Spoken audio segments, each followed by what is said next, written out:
Hey Road Trippin' fam, we are excited to let you know that Road Trippin' is proud to be presented by FanDuel. Never played NBA Daily Fantasy on FanDuel before? Well, check this out. Right now, FanDuel is offering up to a $500 bonus instantly when you make your first deposit with a 20% deposit match. Why should you play on FanDuel NBA? Well, for one, it is easy to use when it comes to their app. What's not to love about that? But also, for example, they offer different and unique contests across sports in relation to your skill level. Oh yeah, and get this. You can play for big prizes, single game contests for the biggest national matches, and enter contests for as low as 5 cents. That's right. 5 cents. Simply incredible. So again, let's recap. Right now, FanDuel is offering up to a $500 bonus instantly when you make your first deposit with a 20% deposit match. Enter URL fanduel.com/roadtrippin to play now and get your deposit bonus. That's URL fanduel.com/roadtrippin so they know we sent you. FanDuel, more ways to win.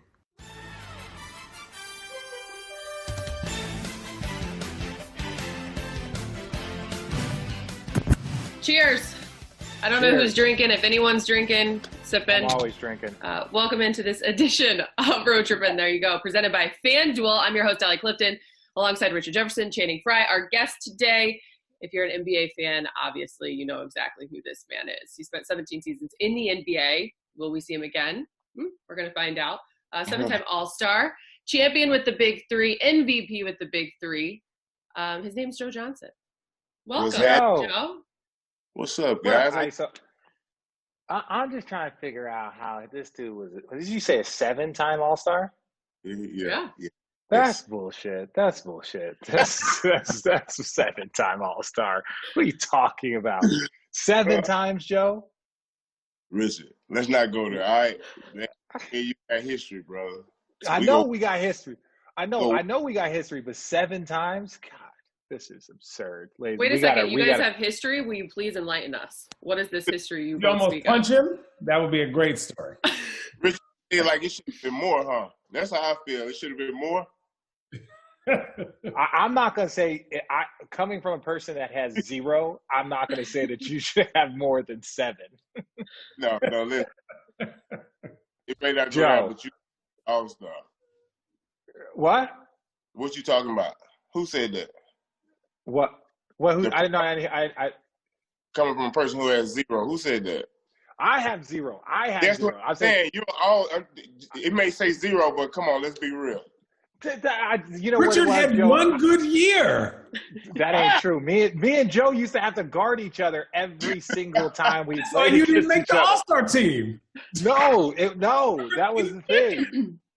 The funny thing about Joe, and where I think it's cool, and we can start from the beginning, is that literally I didn't know who Joe was, and we worked out against you. How many times did we work out against each other in the pre-draft, Joe?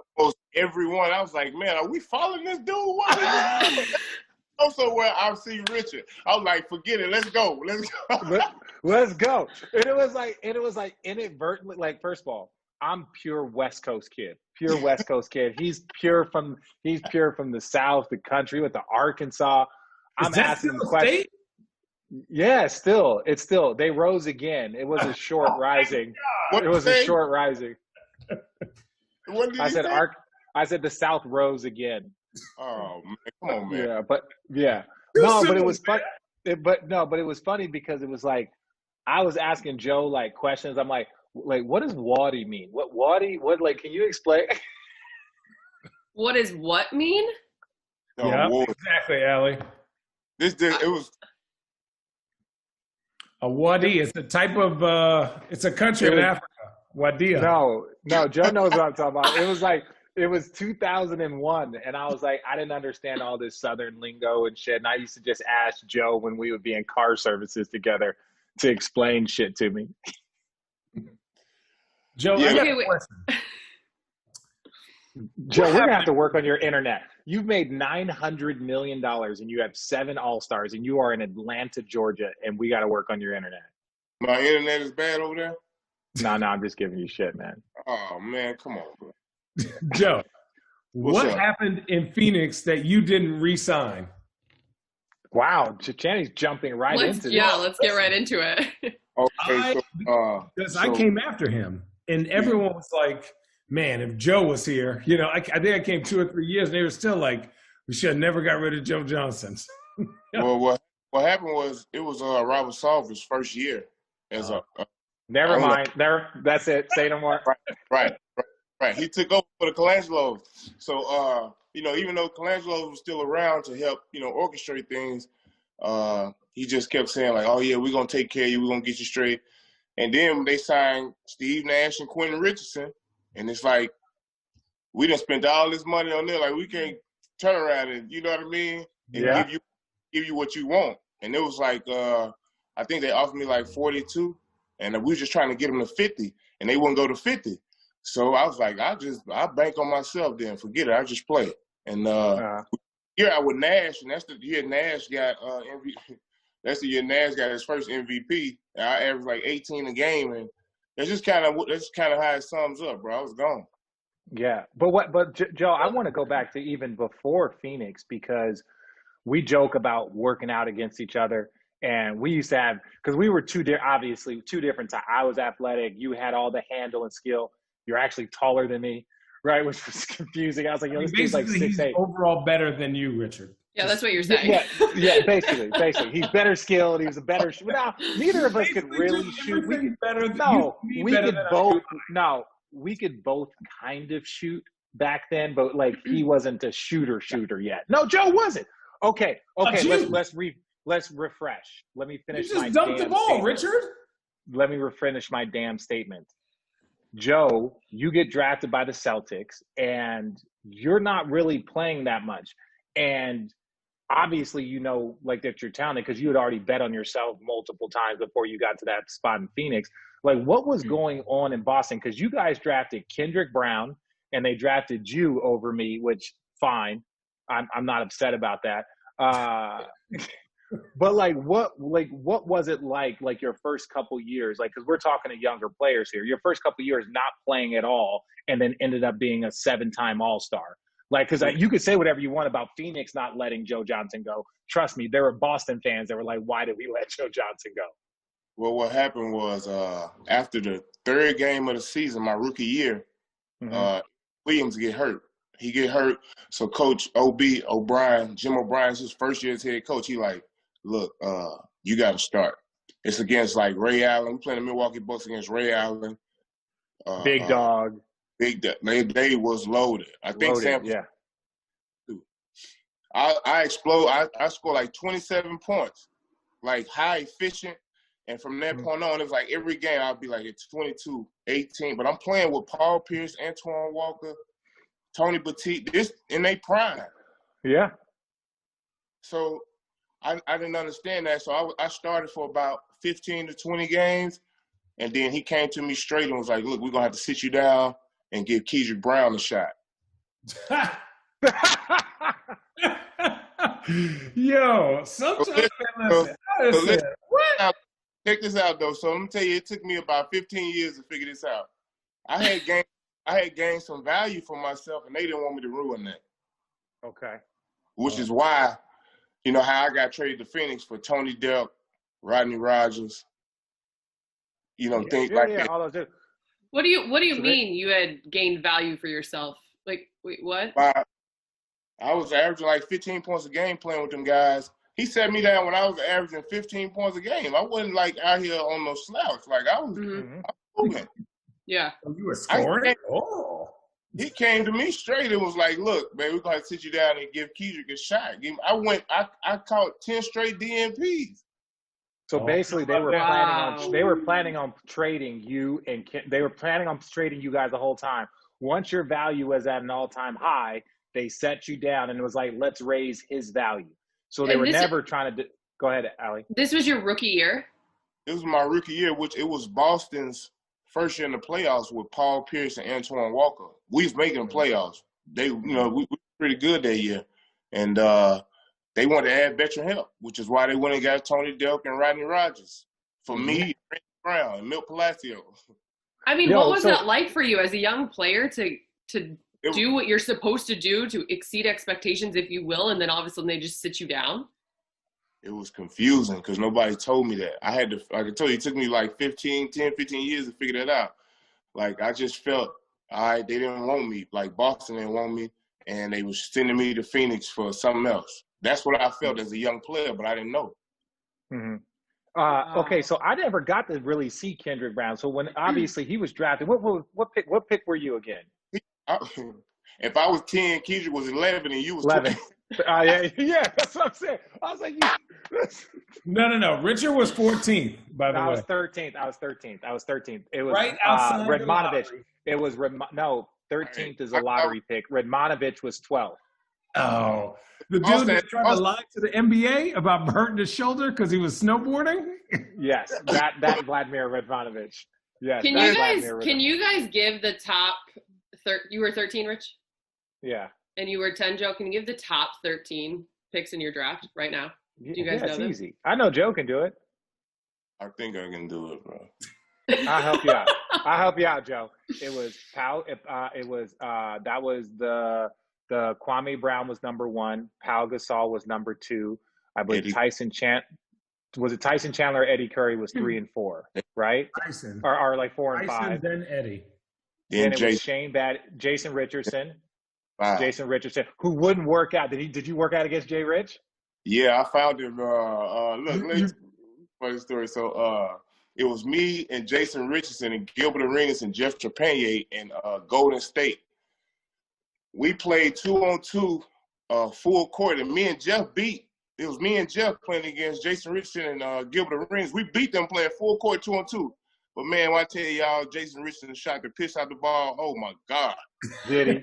Did he? Man. Okay, I was wondering because it was like we had played against each other in the Final Four, and look, Jay Rich is my guy. Like we've competed against each other for years, so the same thing. But it was like I felt like I outplayed him in the Final Four. Then all of a sudden, I was literally about to just show up at a workout.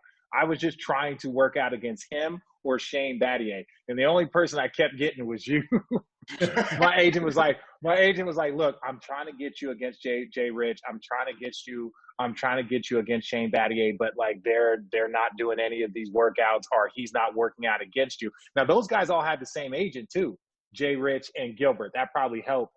But but listen, man, you talking about the shoot and shooting off the dribble like Jay Rich. Everything. He didn't miss, dog. Again, Golden State, he missed. Yeah, that's what happened with Redmanovich. We worked out in Seattle together again.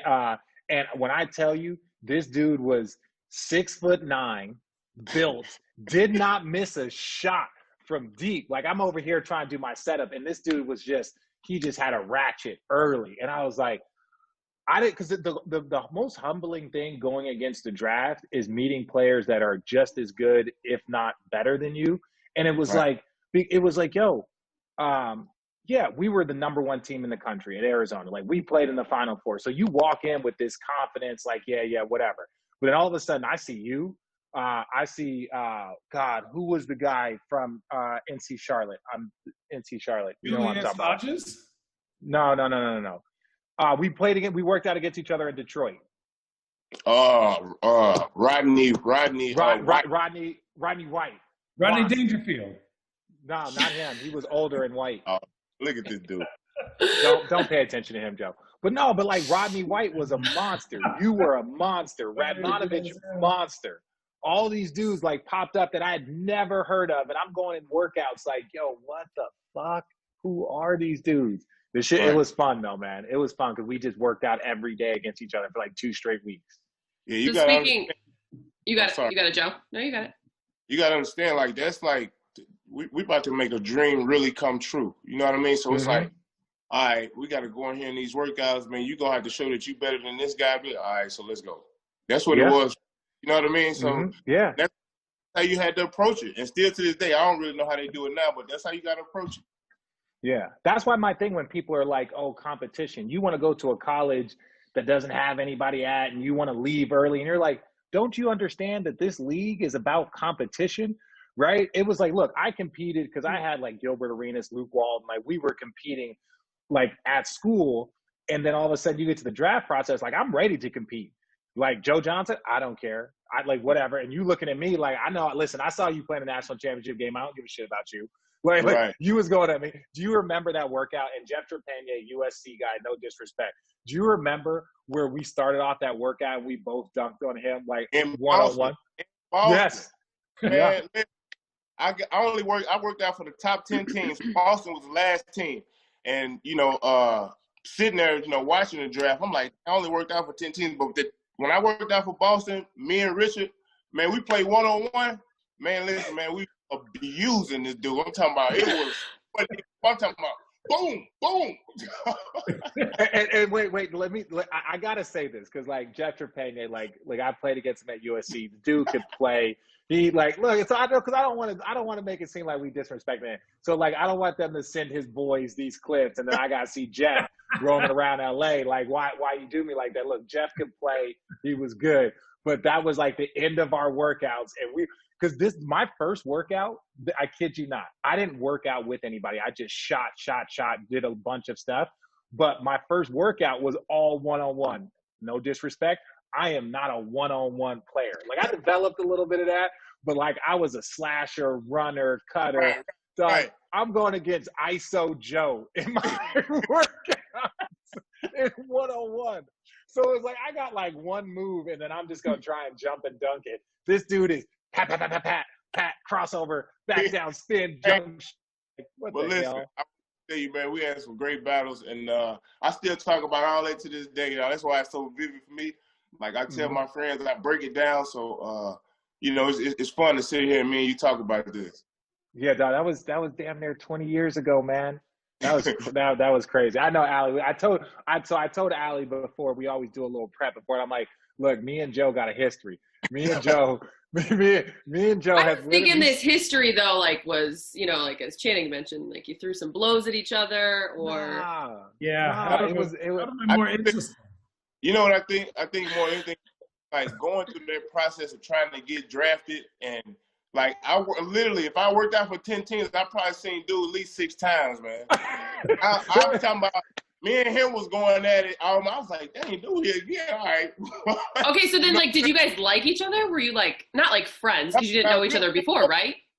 Yeah, we didn't know you. And then you said, no, we didn't. We never met each other before, but there was respect. There was respect there. There was a competitive respect.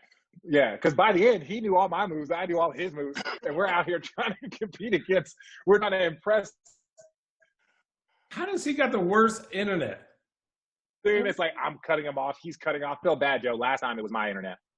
No, where can I ask you? Where did obviously, if you watch your career, you understand ISO Joe, but where did that come from? Man, I have no idea. So I think the commentator, somebody said, and everybody just kind of been running with it. I honestly don't know. Really? All right. So here's a question. Chan got a question. I got lots of questions. So obviously you are a powerhouse, and I think sometimes people forget how good you were. It was just like, okay, we're playing the Hawks. Joe Johnson, 25. Okay, we're down 25, guys. Like I had a coach tell us at one time. They go, hey, Joe Johnson, we're going to double team the shit out of him, except when he's at the top of the key. And he's going to figure that out by the third quarter, so he might have 25 and what before that, right? Now, obviously the coach was joking, except he still did get, I think he got 35 or something like that on free throws because you get everything. But who was like a guy when you would look, you'd be like, yo, I got to come with it today because defensively – he's a monster. Man, I would have to say Ron Artest, man. Oh, yeah. Ron.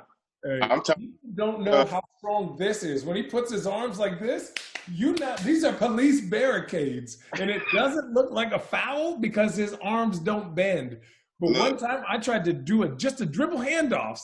He held me in place, and I had a moment. I looked at him like, come on, man, you can't do it like that. I got kids. You can't just move me like a little baby. So damn strong. Listen, we played against Artest at the time. T. Lue was the point guard here in Atlanta. And I'm like, yeah, I'm finna try to hit him with this high. He high went the other way with it. So look, T. Lue was T. Lue say, look, man, you can't play with him, man. Just go on, give him what you're going to give him and get on by him because dude going to touch that ball. Yeah, no, but that's funny though. But Joe, and this is no like Ron Artest monster defender, and this is no disrespect, Monster. but that was one slight advantage I had over guys like Ron Artest, where I couldn't dribble the way you could, so I would just catch the ball and drive. And Right. it's the guys that played in front of him. He was Absolutely. a monster, right? Absolutely. If you just caught it and go, like he wasn't that. It's like Ben Wallace. Ben Wallace was Defensive Player of the Year, but it wasn't from his on-ball defense. It was his off-ball defense that made him a monster, right? Like he would come, block shots, help defense, steals, all that. But if you just went at his chest, you had a much higher rate of success. So like Ron, for you, when you try to do that, that was difficult? Yeah, that was difficult. And you know what? It's funny that you say that because that's the same way now. Like, if you just go at a guy, it's a lot better. I mean, obviously, you know guys that you can kind of dance with and get your thing out. But you know when that guy step in the gym, like, all right, ain't no fucking around. I got the So Ron Artest is the toughest defender you faced in the NBA. I got the chicken. Yeah, you just can't. You couldn't play with him, man, because he had great reflexes and he was gonna touch that ball if you had it in front of him. So I learned my lesson. Man, You learned. Karolinko. Huh? Right? Karolinko was good. Karolinko was for good. me. And then because if I started doing really good, I saw Jerry Sloan go switch, and I had Mehmet Okoro Bruiser, so I'm like, okay, I can get my shot off versus these dudes. And Karolinko came, I said, God damn it! I just had to stand in the corner. You know, you stand in the corner, and Karolinko's just like his feet are in the paint, but he's touching you at the 3-point line.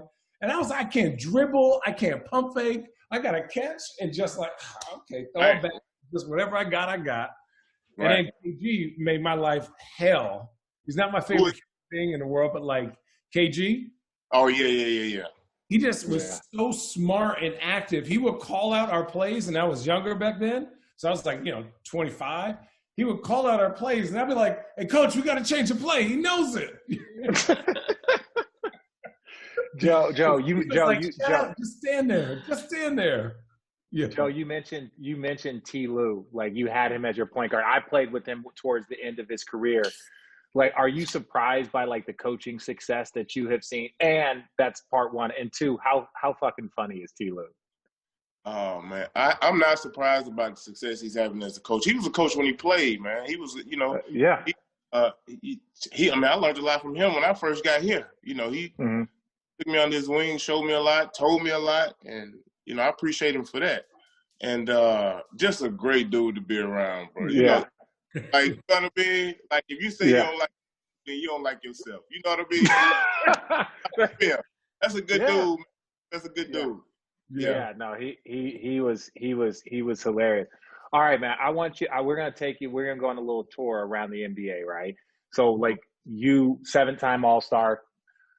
All the things that you've accomplished in your career. Like when you're watching a game today, right, and you're seeing small ball, you're seeing a lot more ISO. That I don't want to say a lot more ISO, but it's just more of because there's so much shooting, the court's wide open now, right? I think guys are still doing Kobe. There's the guys are still doing the same like ISO, but the court is far more open.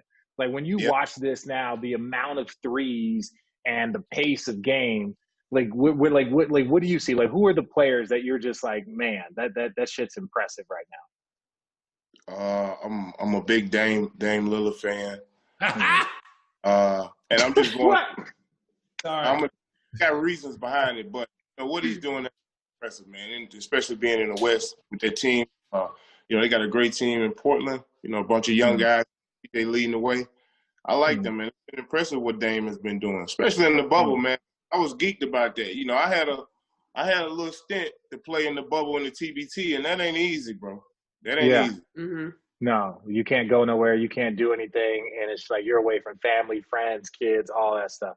No, no, Dame. Okay, go ahead, Alex. No, you got it. No, you got it. I was just gonna say before we got on here, we were talking about working out, and Channing mentioned that you looked a little on the slimmer side. Oh, you looking skinny. Were you veganism? No, I ain't vegan. But, we only get one body, bro. You got to take care of it. You know what I mean? Yo, Joe, shout out to you talking about yoga, man. Tell them young boys about that yoga. Listen, it's hot yoga to be exact. But it's worked wonders for me, for real. Like, it's kept me going. I got a 14-year-old son. I got a 7-year-old daughter. And my son is like thick of it as far as working out, hooping. You know, he doing the whole nine. So I just like to be in that grind with him. You know what I mean? As opposed to just being there, tell him, hey, do this, do that. You know, I like to actually be out there with him, going through it, playing defense, him guarding me, things of that sort. So I try to keep my body right. Has he won yet? Has he beat you yet? We building, Richard. We building. We build it. We build it. Build it. We build it. That's what it's about. We build it. We build it. So what is next? What is next for you? Like, I don't know. I'm you know, kind of just, you know, taking care of my two little ones right now. But we got some things in the works, but nothing official at the moment. I want to talk about your time with the Big Three, especially because you were coached by Lisa Leslie, one of the greats. What was that experience like? And I also want to take that conversation and just in terms of having gone through that with a woman as a head coach and what we're starting to see with women in sports in general, but I think also the NBA is such a good vehicle and such a good place for women and the opportunities. Great question, Allie. Lisa, let me tell you, Lisa was awesome. I didn't know what to expect, and I'm quite sure she probably know what to expect with me or us as a team. But when you're talking about being prepared, like every weekend, now y'all got to remember, y'all got to know now, we only get 30 minutes of practice each weekend. So if we play on Sunday, everybody got to be there by Saturday, and you get a 30-minute practice. That's it. Wow. She would come, she would have this booklet, about 3-4 pages, breakdown of every player, likes, dislikes, they plays they like to run. No other team was doing that. I'm asking guys. Yeah. Just to know. Man, what kind they just tell us go out there. Man, she keeps us prepared, keeps us sharp, keeps us straight. Like we had great players, but at the same time, dog, we listen, to our head coach, and she done an awesome job in preparing us every weekend. Yeah, no, shout out to Lisa Leslie, because that's where I have a tremendous amount of respect for her as a player and obviously as a coach. But what was really, really impressive, like to your point, is like, I'm not going to speak for Lisa, but she also understands that the position that she's put in, she's got to bring it. She's got to be prepared. She's got to do it because she knows that so many, people paved the way for her to be in that position, that for her to just show up and be like, man, y'all got this, go hoop. And it's like, no. This is a lot of eyes are on you and how you're going to handle this opportunity. So for her to show up, like you said, prepared, but like you said, that's also part of the reason why you guys had a ton of success. Yeah, it was. And then, you know what? It was like during the week. Now, like during the week, guys kind of do what they do. Now, I train during the week. I try to make sure guys getting their work in, so you don't come here on the weekend just thinking you can just come here and hoop and we're going to get a dub. Nah, you got to do something during the week. Lisa calling me during the week, telling me, hey, look, I think we need to do this, that. I'm like, all right, do it. So, it was fun, man. I enjoyed it, and I hate we missed out on it, this past year, but if possible, hopefully we'll get another run at it. Would you like to see more women in coaching roles in the NBA, for example? I mean, we see a handful of them. Obviously, Becky Hammond with the Spurs is one that stands out to so many. But also there's other positions within the front office with the NBA that are giving women those opportunities. And having gone through it and winning with the Big Three and then having spent time in the NBA, would you like to see that? Is that something that you would, I love to see that. I think those women are doing a great job. And there are more women that's, very deserving of the opportunity. Why not? Yeah. Now I'm going to ask you, you ain't got to say no names. So Lisa Leslie was your head coach, and you talked about the phone calls, you talked about the scouting reports and all the things that she did for just a simple 30-minute practice. Was she better than some of the head coaches that you had in the NBA? Oh, no. No, I'm not. You don't gotta say. I'm just saying. You ain't gotta say no names. No questions. You ain't gotta say no names. I'm just asking you. Were you better prepared with Lisa Leslie as your coach than one, if not more, of the coaches that you had over your 17-year career? No question, man. That's them facts. Absolutely, yeah. Wow. Okay. She done a remarkable job, man, and it showed, you know, in us winning. And I got I wish I had a couple of them around because I kept a couple of the little reports she would bring every weekend. I kept a couple of them, but she would put our names on them just in case she ever see them sit somewhere. She would. That's smart. That is smart. Hey, y'all, listen, Joe, we're gonna make you. We're gonna make you send us. We're gonna make you send us those scout. Just you got to send us a picture of a couple of those, and we're gonna post that. And you know, because these are the conversations, man. These are the things that will help open up the public's eyes to the opportunities that like these. It's not just about being a basketball player. Can you relate? It's about being a basketball mind. And some of the, you know, some of the people that are given these opportunities, like Lisa, like Becky, you know, so many of them just need more people to Kara understand. Lawson. Yeah, Sarah, you know, Kara Lawson. There's so many people that are just like, you know, Sue Bird. Like, again, we could keep going that are just great basketball minds. Yeah, but you know, it has to start somewhere. You know, these ladies are, you know, setting the playing field, and you know, in what the next 4 to 5 years, you could easily see another 4 to 5 women coaching. Okay. So, Yeah. I think What, Channing? What? Channing has something to say. Random Channing's question. itching. Yeah, Eric, here it goes. Yeah. Obviously, so James Harden in the Nets, right? Do you think from the East, here's basically my question. The West, I think, is LeBron and the Lakers right now. Obviously, I think they're going to make the finals. Who do you have coming out the West and why? East. East. who do I have Yeah, coming them up? too. I like the Nets. I really do. And you got to have that cohesiveness as far as a team. Everybody being on one accord to make it that far. I would assume. I ain't never played in the finals, so I couldn't tell you that. I've been in the Western Conference. So I don't know, man. Channing, stop. No, look. Channing, see, look, Channing wants to be snide. He wants to say something smart ass. I can't say nothing. This man's got 7 All-Stars. It doesn't matter that I have 4 finals and a championship. He's got 7. Get up off here with all that, man. Y'all call my phone with all this.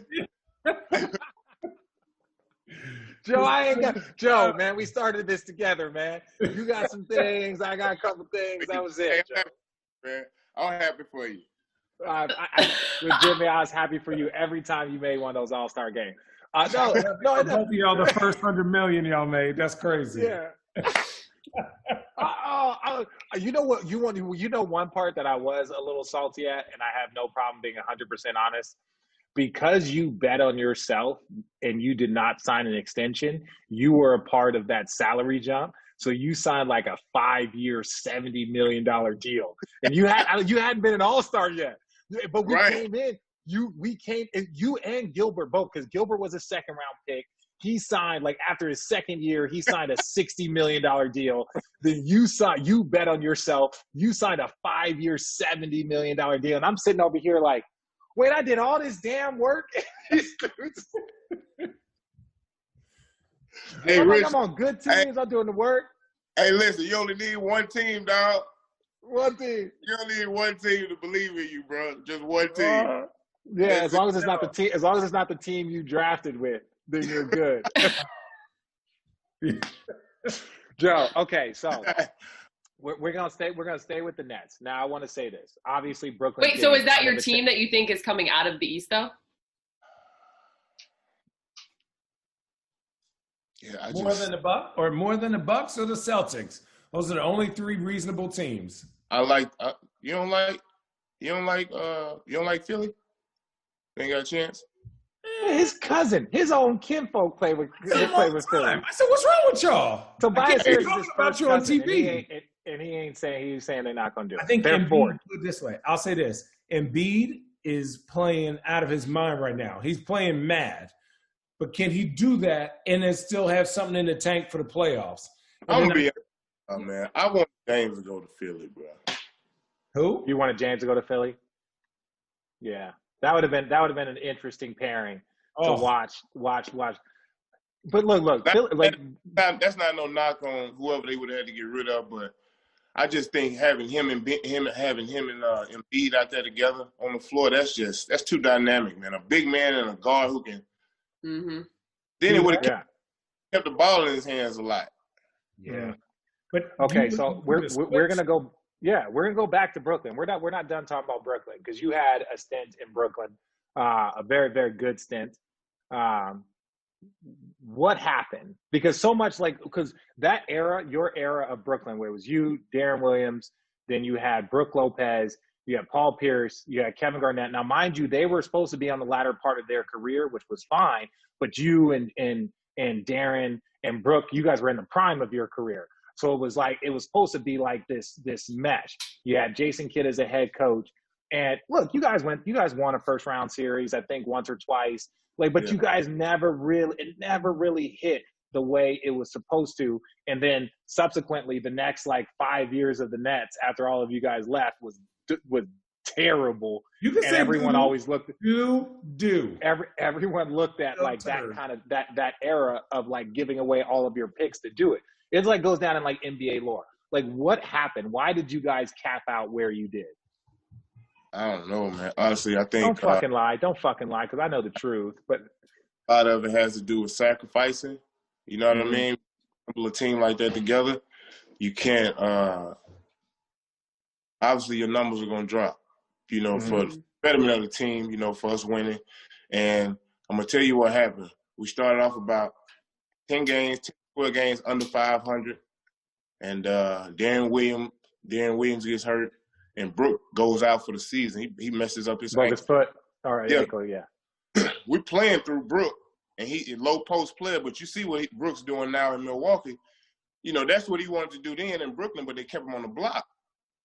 So we played through Brooke. Obviously, that didn't work. Him and Darren Williams go down.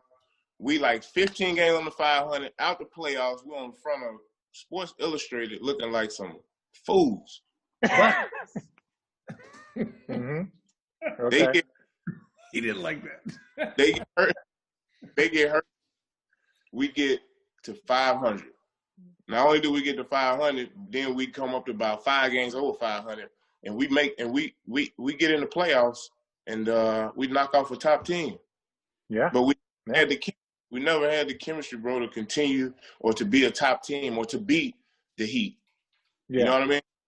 Yeah. Well. So again, when we're looking at the Brooklyn Nets now, you understand this, putting together the top talent in the NBA, and you guys had top talent and you had depth. It wasn't just 3 guys. Right now, obviously injuries with Darren and Brooke and all that, but ultimately, you understand that chemistry is, what do you think, 20, 30% of the battle when you're talking about a talented team? Yeah. I say. Well, I was gonna say, how do teams you think of the Kobe Shaq eras in the championships they were able to win? How are teams able to win if the chemistry isn't 100? Greatness. Yeah. It just becomes that level of talent.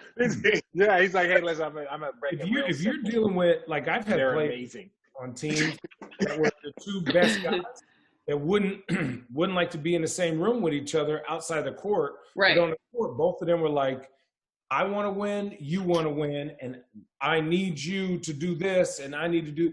And so it was that you would think on the court they were best friends. The minute the court was off, they just went pew and wouldn't talk to each other. And we were okay with that because they were pros, right? We're doing warm-ups, one's on one side, one's on the other. And for the most part, I think, I appreciate that they never talk crap about each other. They were just I think I could do it without you, and then you think you could do it without me. But at the end of the day, for us to be better, we need each other. So it does come down to that, though. When you step between the lines, you are on the same page. Yeah, man. Whether or not. Yeah, dude. It doesn't matter because you're not going to like everybody. But if you want to win, you're going to figure it out.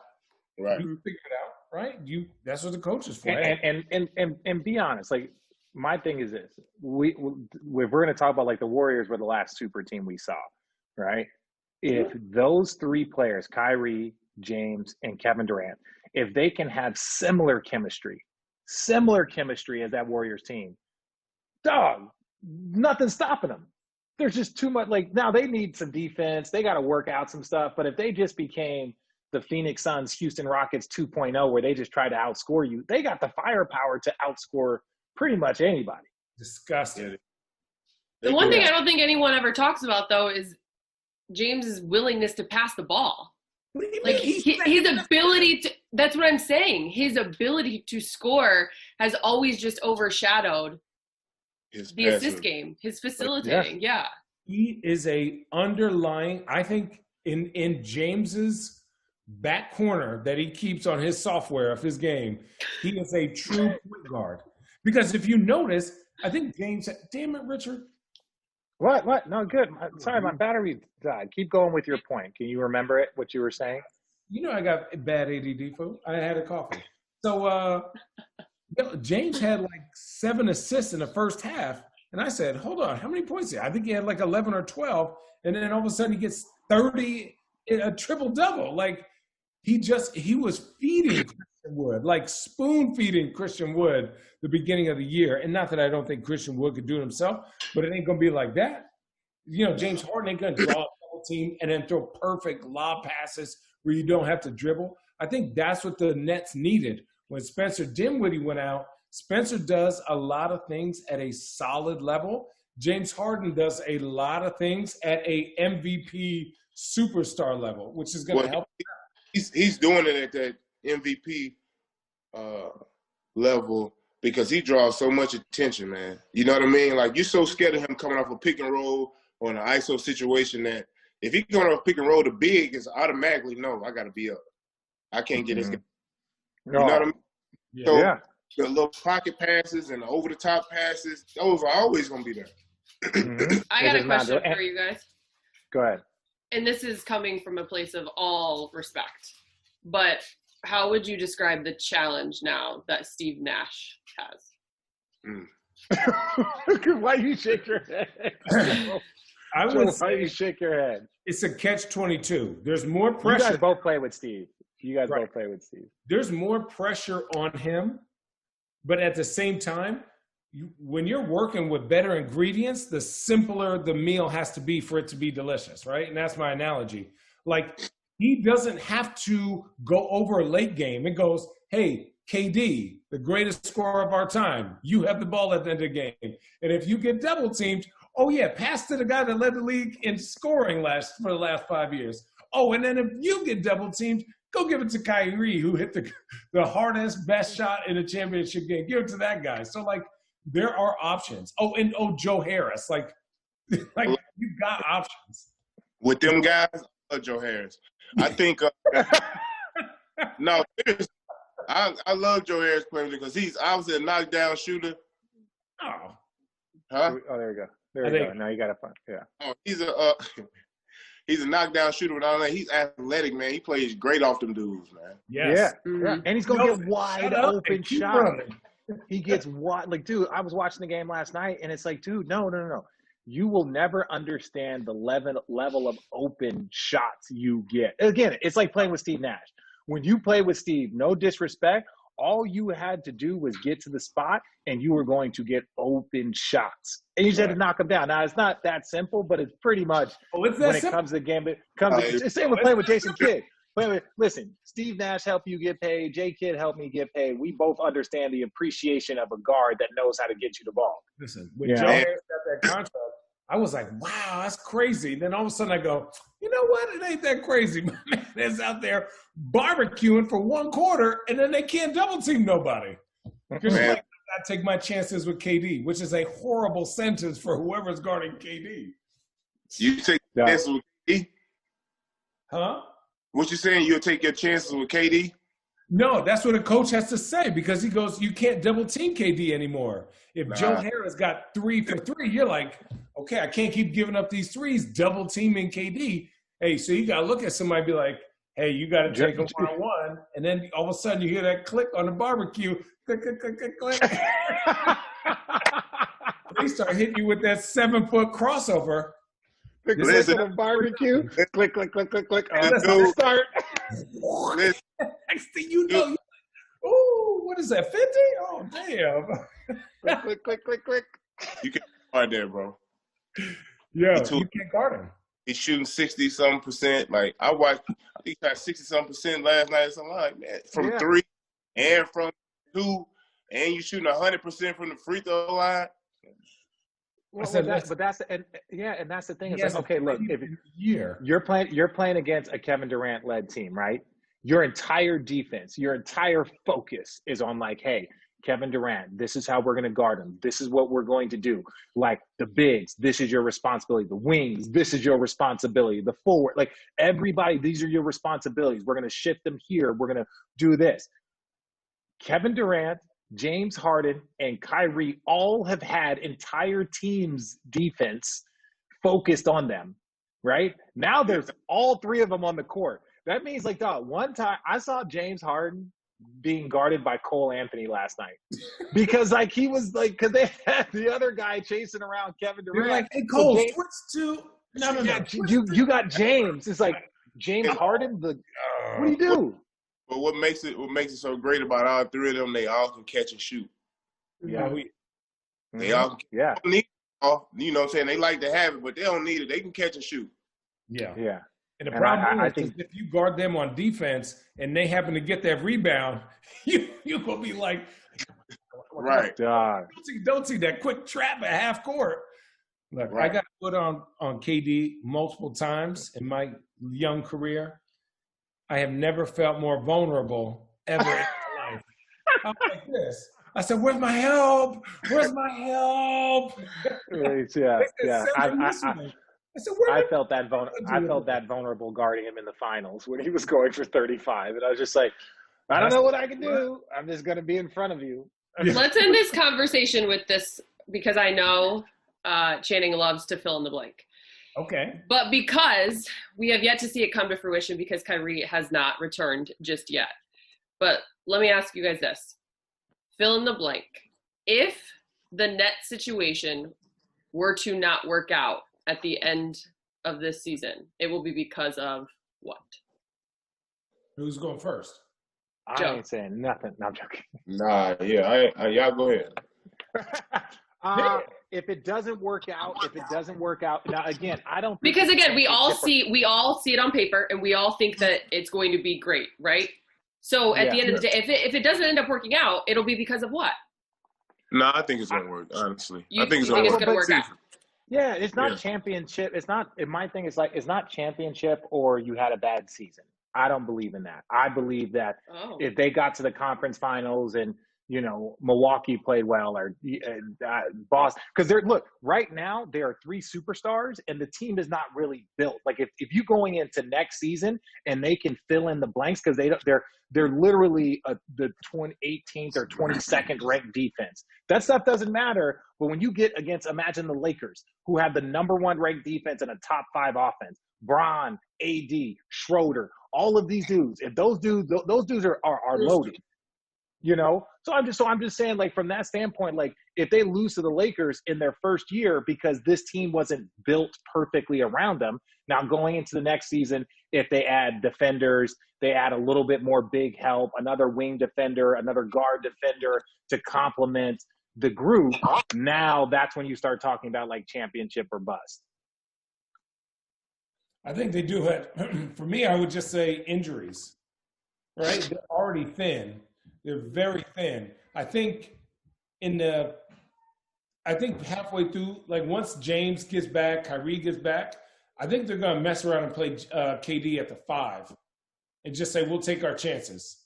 Because at that point, who are you putting at the 4 or the 5 that can handle KD?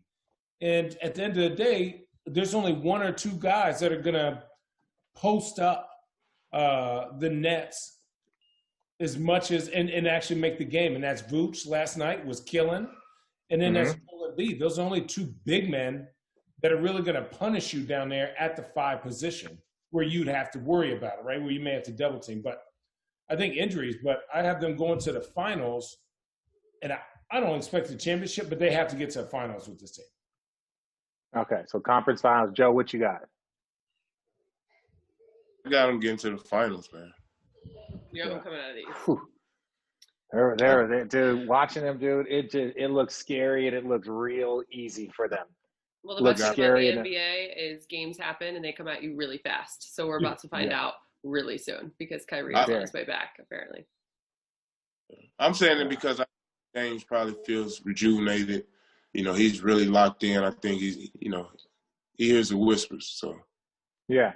Well, and Joe's one of those dudes that James is one of those guys that's like, James, like everyone's got to sacrifice, blah, blah, blah. This is what we need from you. We need Right. you to go and average 25 and 12 assists. Right. But those 12 assists aren't drop passes. Some of them are that, but those 12 assists have to be to KD, have to be to Kyrie, have to be to Joe Harris. And then you go get your 10, 12 free throws, you go get your 24 points, and you lead the league in assists the rest of the way. That's going to, because that's what they got to find their formula. Their formula is like, okay, well, you can't average 35, he can't average 30, and you average 25. That's, you know, there's just not enough basketballs for that, whatever. And so if you're like, dude, just go average 12, 13 assists with this group, and you still get your 25, you're going to be second, first team All NBA still. Right? I think he's going to do a number on assists because I think for him, he's like, I can get 15 one game, and then, hey, if this is a matchup for us, I go get 50 if I need to, right? And I think James Harden is going to say for us to be well, I think he's tired of having to carry the whole load for a team. And if you watch that game, I watched that game like just James Harden. He was actually like making simple plays for everybody. Boom, boom, even if it wasn't an assist. And now once people get used to getting spoon-fed, because everyone's going to think, oh, dang, we need to double team James, boom, Joe Harris. So I think he's going to mess around and set that record for most assists for a season this year. Can y'all imagine bringing the ball up the court as soon as you cross half, they send two guys at you? Oh, it sucks. They do it for a whole second half. Like can you imagine something like that, man? No. Mm-mm. No, you can't. Yeah. You can't. Yeah, no, it's going to be fun. And people are like, oh, it's bad. And I'm glad that there's parity in the league. Screw parity. Give me a superstar team. Give me a team that's a villain that everybody either is rooting for them or they want to watch them lose, or you just want to watch to see what's going to happen. I kind of enjoy that portion of the NBA more than just hey, we don't know who's going to win, right? Like that's the shit I want to see. Right. Joe, we have enjoyed having you on. We don't want to take too much more of your time. Well, thank you so much. This has been fun. I hope you've enjoyed it. Thank you. Appreciate you, Joe, man.